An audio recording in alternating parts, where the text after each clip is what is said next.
Hello friend, अभ्या academy में आपका स्वागत है। जो मित्र चैनल पर नए हैं, चैनल को लाइक करें, सब्सक्राइब करें, शेयर करें। पिछली वीडियो आपको शिक्षण कौशल की मिली होगी। और एक बात बता दें कि अब जो ये वीडियो है, ये बाल मनोविज्ञान की वीडियो रहेगी। और इसी तरह शिक्षण कौशल, जीवन कौशल और बाल मनोविज्ञान की सीरीज चलती रहेगी, एक एक टॉपिक की चलती रहेगी।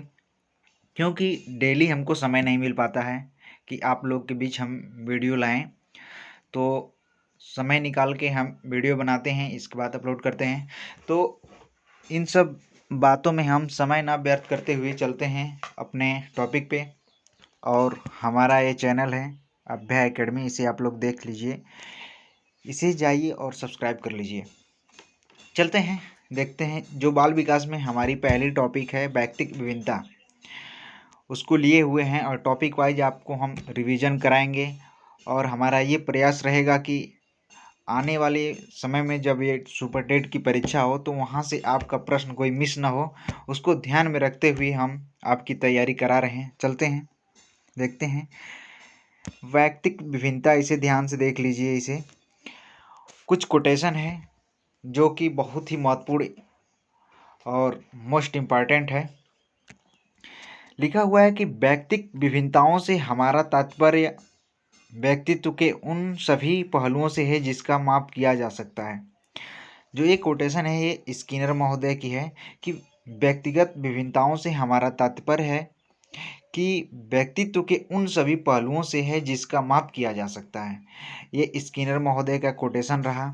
आइए नेक्स्ट पे चलते हैं कि शरीर के आकार और स्वरूप, शरीर के आकार और स्वरूप शारीरिक कार्यों संबंधी क्षमताओं, बुद्धि, उपलब्धि, ज्ञान, रुचियों, अभिवृत्तियों और व्यक्तित्व के लक्षण को माप की जा सकने वाली विभिन्नताओं की उपस्थिति सिद्ध हो चुकी है। ये टायलर महोदय हैं। इसको आप लोग जरूर से जरूर नोट कर लीजिएगा और 1 2 3 बार रिवीजन अगर करेंगे तो माइंड में सेट हो जाएगा।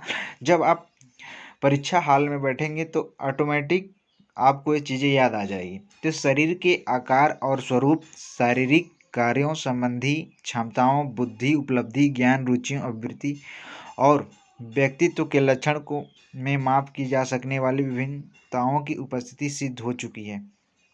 अगला कोटेशन है जेम्स ड्रेवर का कि कोई व्यक्ति अपने समूह के सदस्यों के शारीरिक तथा मानसिक गुणों के औसत से जितना भिन्नता रखता है उसे व्यक्तिक विभिन्नता कहते हैं। एक इनके कहने का मतलब कि कोई भी व्यक्ति अपने समूह के सदस्य से शारीरिक तथा मानसिक गुणों के औसत से जितना भिन्न रहता है उसकी व्यक्तिक विभिन्नता कहते हैं। व्यक्तिक विभिन्नता के प्रकार, व्यक्तिक विभिन्नता के प्रकार देख लीजिए। बुद्धि के स्तर पर होती है, शारीरिक विकास के स्तर पर होती है, उपलब्धि में विभिन्नता होती है, अभिवृत्ति में विभिन्नता होती है, व्यक्तित्व में विभिन्नता होती है, गत्यात्मक योग्यता में विभिन्नता होती है और लिंग विभिन्नता होती है, जाति या राष्ट्र में विभिन्नता होती है, ऐसे आदि। और विभिन्न व्यक्तिक विभिन्नता के क्षेत्र कौन कौन से हैं? तो व्यक्तिक विभिन्नता के क्षेत्र जो हैं ये शारीरिक क्षेत्र, शारीरिक क्षेत्र में शारीरिक विभिन्नता आ जाएगी, गत्यात्मक योग्यता विभिन्नता आ जाएगी। और आगे देखते हैं मानसिक क्षेत्र में देखते हैं विभिन्नता। तो बुद्धि विभिन्नता हो जाएगी, उपलब्धि विभिन्नता हो जाएगी, अभिक्षमता विभिन्नता हो जाएगी, विशिष्ट योग्यता विभिन्नता हो जाएगी। एक बात बता दें आप लोग, जो ये हम अपने हाथों से लिखे हुए हैं और अपने हाथों से लिख के आप लोगों के बीच हम लाते हैं और वीडियो में प्रोवाइड कराते हैं। तो जो अगले पे चलते हैं, जो अगला हमारा है संवेगात्मक क्षेत्र में। तो संवेगात्मक क्षेत्र में संवेगात्मक में विभिन्नता, रुचियों में विभिन्नता, अभिवृत्तियों में विभिन्नता। व्यक्तिगत विभिन्नता के प्रमुख कारण, व्यक्तिगत विभिन्नता के प्रमुख कारण कौन कौन से हैं? तो इसे आप देख सकते हैं कि वंशानुक्रम, वातावरण, जाति, प्रजाति व देश, आयु की वृद्धि आदि व्यक्तिगत विभिन्नता के ये प्रमुख कारण हैं। वंशानुक्रम, वातावरण, जाति, प्रजाति व देश, आयु व बुद्धि आदि व्यक्तिगत विभिन्नताओं पर आधारित शिक्षण प्रविधि है। व्यक्तिगत विभिन्नताओं पर आधारित शिक्षण प्रविधि कौन कौन सी है? तो प्रोजेक्ट प्रणाली है और डाल्टन प्रणाली है, ये दोनों हैं। तो प्रोजेक्ट प्रणाली के जो जो अध्ययन करता हैं वो हैं किलपैट्रिक महोदय, और डाल्टन प्रणाली के हैं मिस हेलन पार्खस्ट। इसे ध्यान से देखिए, किलपैट्रिक प्रोजेक्ट प्रणाली के हैं और जो डाल्टन प्रणाली के हैं मिस हेलन पार्खस्ट। और किंडरगार्टन के जन्मदाता हैं ये फ्रावेल हैं। किंडरगार्टन प्रणाली जो है ये शिक्षा दी जाती है किसके माध्यम द्वारा? ये खेलों के माध्यम से ये शिक्षा दी जाती है। ये खेलों द्वारा किंडरगार्टन प्रणाली शिक्षा दी जाती है। किस अभिक्षमता को AST के नाम से जाना जाता है? तो अभिक्षमता सर्वेक्षण परीक्षण को AST के नाम से जाना जाता है। किस क्षमता को अभिक्षमता के नाम से जाना जाता है? तो AST के नाम से जाना जाता है। चाहे क्वेश्चन किसी तरह भी घुमाए, आप लोग इसे देखे रहेंगे, आपके दिमाग में रहेगा तो आप आसानी से कर ले जाएंगे। आइए अगले पे देखते हैं। जो अगला हमारा है कि लंबाई, भार, त्वचा का रंग, पैर, आँखों एवं बालों के रंग में विविधता तथा विचलन को कहते हैं भौतिक अंतर। ये बहुत ही मोस्ट इम्पॉर्टेंट लाइन है, इसे देख लीजिए कि लंबाई, भार, त्वचा का रंग, पैर, आँखों एवं बालों का रंग में विविधता तथा विचलन को कहते हैं भौतिक अंतर। और अभिवृत्ति संप्रत्यय है संवेगात्मक। अभिवृत्ति संप्रत्यय कैसा है? तो संवेगात्मक है। आइए नेक्स्ट देखते हैं हम। जो हमारा नेक्स्ट है, आत्म केंद्रित व्यक्ति होता है। आत्म केंद्रित व्यक्ति कैसा होता है? तो अंतर्मुखी होता है और अपने ऊर्जा बल यानी कि लिबिडो को बाहर की ओर अभिव्यक्ति करने वाले व्यक्ति का प्रकार कैसा होता है? तो बहिर्मुखी व्यक्ति होता है। अपने ऊर्जा बल या लिबिडो को बाहर की ओर अभिव्यक्ति करने वाले व्यक्ति का प्रकार बहिर्मुखी व्यक्ति होता है। व्यक्तियों में एक दूसरे से भिन्नता क्यों होती है? तो वंशानुक्रम और वातावरण के बीच जो अन्योन्य क्रियाएं के कारण ये विभिन्नता होती है। व्यक्तियों में एक दूसरे से विभिन्नता जो होती है वंशानुक्रम और वातावरण के अन्योन्य क्रिया के कारण होती है। अंतर्मुखी, बहिर्मुखी तथा उभयमुखी व्यक्ति के वर्गीकरण किसके द्वारा किया गया था? तो युंग के द्वारा ये किया गया था। अंतर्मुखी, बहिर्मुखी तथा उभयमुखी व्यक्तित्व को वर्गीकरण युंग के द्वारा किया गया था। व्यक्तित्व भेद पाए जाते हैं। जो व्यक्तित्व भेद पाए जाते हैं बुद्धि स्तर में पाए जाते हैं, अभिव्यक्ति में, गतिवाही योग्यता में। जो व्यक्तित्व भेद पाए जाते हैं ये बुद्धि के स्तर में पाए जाते हैं, अभिवृत्ति के गतिविधि में पाए जाते हैं। जो अगला है हमारा, 6 से 10 वर्ष की अवस्था में बालक रुचि लेना प्रारंभ करता है। कहाँ पे? तो विद्यालय में। 6 से 10 वर्ष की आयु की अवस्था में बालक जो है ये विद्यालय में रुचि लेना प्रारंभ कर लेता है। बच्चों में रुचि बनाए रखने के लिए आप कौन सी विधि का चयन करेंगे? बहुत ही मोस्ट इम्पॉर्टेंट है कि बच्चों में रुचि बनाए रखने के लिए आप कौन सी विधि का चयन करेंगे? तो बच्चों को स्वयं गतिविधि करने के लिए देंगे, और स्वयं से करके सीखेगा तो ज़्यादा वो रुचि लेगा। अभिवृत्ति संप्रत्यय कैसा है? तो अभिवृत्ति संप्रत्यय जो है ये संवेगात्मक है। अभिवृत्ति संप्रत्यय कैसा है? तो संवेगात्मक है। मानव विकास की दोनों योगदान का परिणाम है कि वंशानुक्रम एवं वातावरण। मानव विकास की दोनों योगदान का परिणाम क्या है? तो वंशानुक्रम एवं वातावरण। शारीरिक विकास का क्षेत्र क्या है? तो शारीरिक विकास का क्षेत्र स्नायु मंडल। ये कई बार परीक्षा में पूछ चुका है। शारीरिक विकास का क्षेत्र कैसा है? तो स्नायु मंडल है। मानसिक विकास को प्रभावित करने वाले कारक कौन से हैं? मानसिक विकास को प्रभावित करने वाले कारक देखिए, वंशानुक्रम है, परिवार का वातावरण है और परिवार की सामाजिक स्थिति। ये मानसिक विकास को प्रभावित करने वाले कारक हैं, वंशानुक्रम, परिवार का वातावरण और परिवार की सामाजिक स्थिति। आइए अपने अगले पेज पे चलते हैं। जो हमारा अगला पेज है कि लिखा है कि अध्यापन के समय अध्यापक को निम्नलिखित में से किसका सर्वाधिक ध्यान रखना चाहिए? तो व्यक्तिक विभिन्नता का ध्यान रखना चाहिए। अध्यापन के समय अध्यापक को निम्नलिखित में किसका सर्वाधिक ध्यान रखना चाहिए? तो व्यक्तिक विभिन्नता का। थ्रस्टन तथा लिकर्ट निम्न में से किसका मापन से संबंधित हैं? तो थ्रस्टन तथा लिकर्ट अभिवृत्ति के मापन से संबंधित हैं। शिक्षक की सबसे मुख्य जिम्मेदारी है कि विद्यार्थी की विभिन्न अधिगम शैली के अनुसार सीखने के मौके उपलब्ध कराना।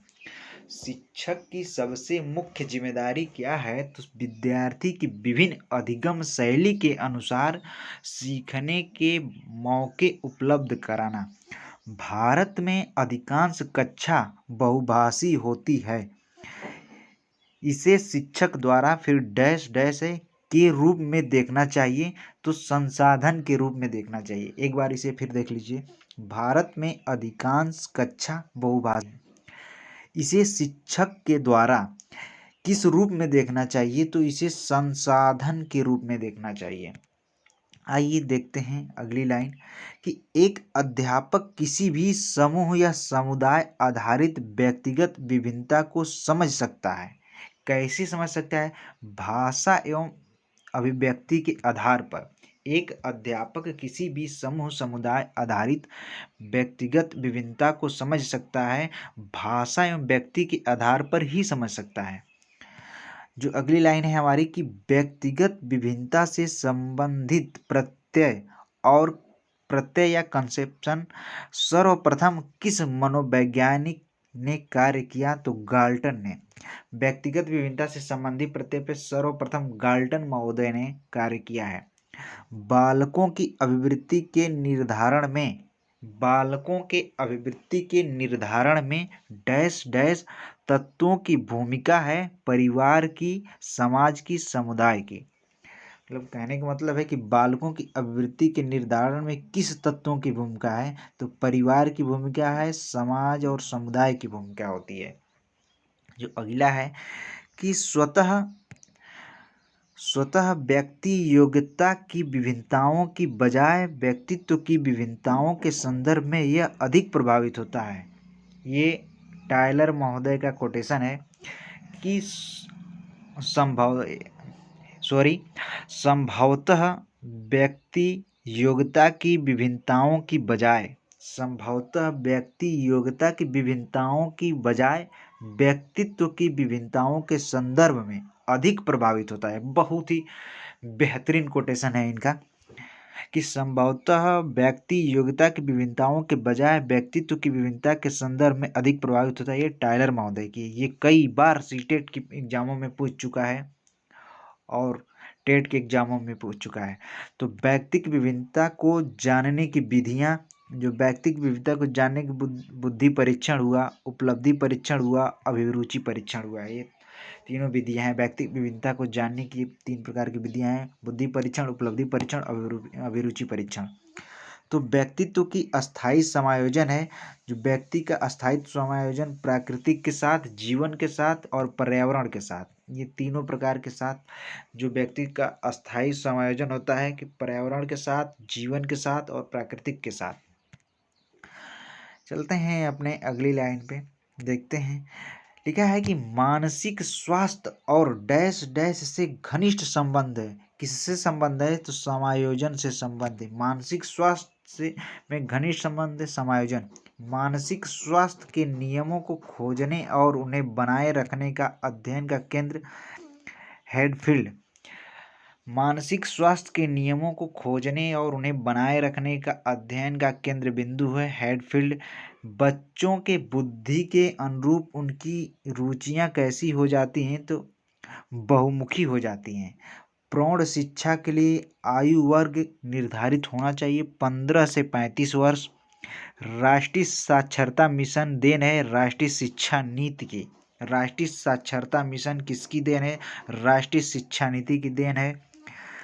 कक्षा में अध्यापक को अधिक प्रश्न पूछने चाहिए क्योंकि छात्रों को अभिवृत्ति का अवसर मिलता है। कक्षा में अध्यापक को अधिकाधिक प्रश्न क्यों पूछना चाहिए? क्योंकि छात्रों को अभिवृत्ति का अवसर मिलता है। डिसलेक्सिया किससे संबंधित है? तो पठन विकार से संबंधित है। श्यामपट्ट पर लिखते समय सबसे महत्वपूर्ण है अच्छा लेख। श्यामपट्ट पर लिखते समय आपको सबसे महत्वपूर्ण अच्छा लेख होना चाहिए। भूल भुलैया परीक्षण के लिए उपयुक्त आयु कितना है? तो 5 से 10 वर्ष भूल भुलैया परीक्षण के लिए उपयुक्त आयु है। 5 से 10 वर्ष के लिए उपयुक्त आयु है। तो ये रहा आज का नोट्स, और आपको नोट्स द्वारा हम वीडियो प्रोवाइड कराए जो कि बाल विकास का था, व्यक्तित्व विभिन्नता चैप्टर से था। और अगली वीडियो आप लोगों को बाल विकास की जल्द ही आएगी। इसी तरह की वीडियो पाने के लिए हमारे चैनल को लाइक करें, सब्सक्राइब करें, शेयर करें, और लास्ट तक देखने के लिए वीडियो को आप लोगों का बहुत बहुत धन्यवाद।